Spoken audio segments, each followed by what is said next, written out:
everyone, and thank you, Dr. Shizad, for the warm welcome.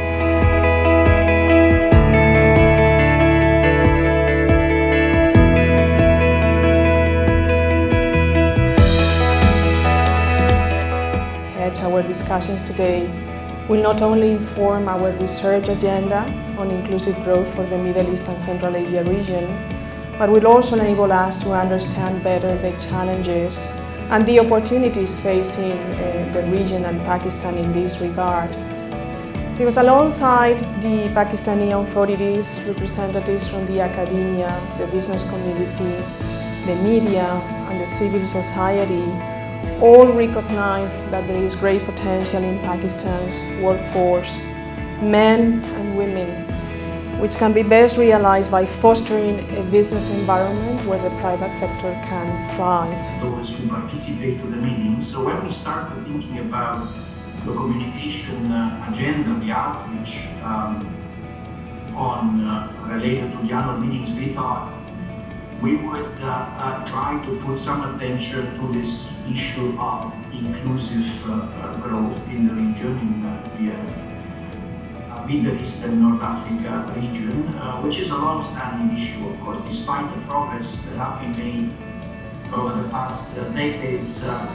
Problems remain in terms of making sure that the benefits of economic development accrue to all segments of the population, in particular.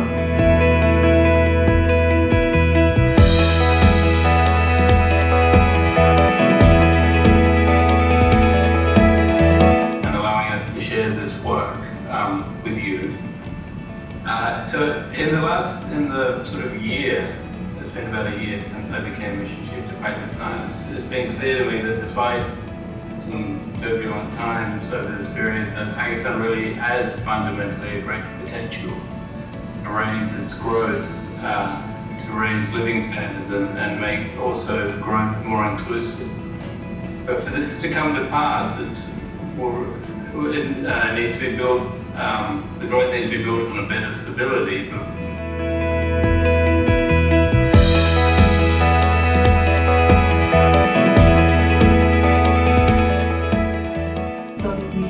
Especially in the mining sectors and ICT, in transportation and in trade, there is a very large asset share that these sectors hold when they're active. So further evidence of their large footprint.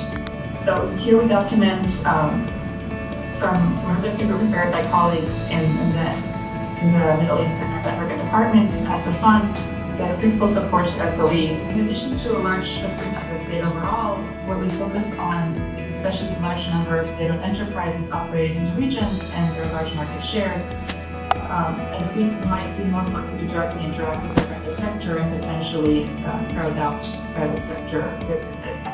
So basically we'll be focusing on the background and context of the book in terms of labor markets, and then trends shaping the landscape. These are two particular ones we're focusing on: automation and remote work, which was also accelerated during COVID, and then policy implications.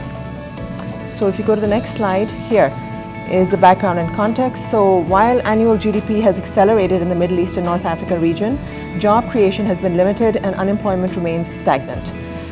The elasticity of employment to growth is estimated to be lower than in high-income countries and below levels that would be required to employ the region's growing young population.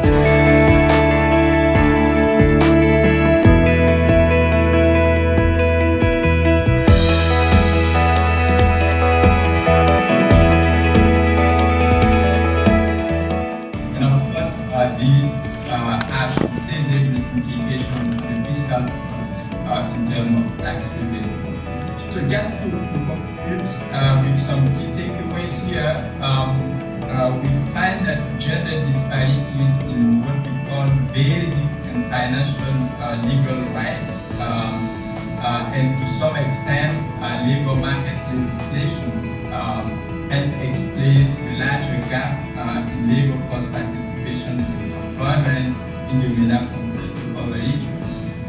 And of course, one can argue that these barriers are most of the time linked to some well-entrenched and difficult to change social norms. What we are arguing doing here from the policy front is that reviewing and reforming these laws that are currently biasing somehow women mobility and their position within the household is a precondition for the first step toward lowering gender gaps in the relationships.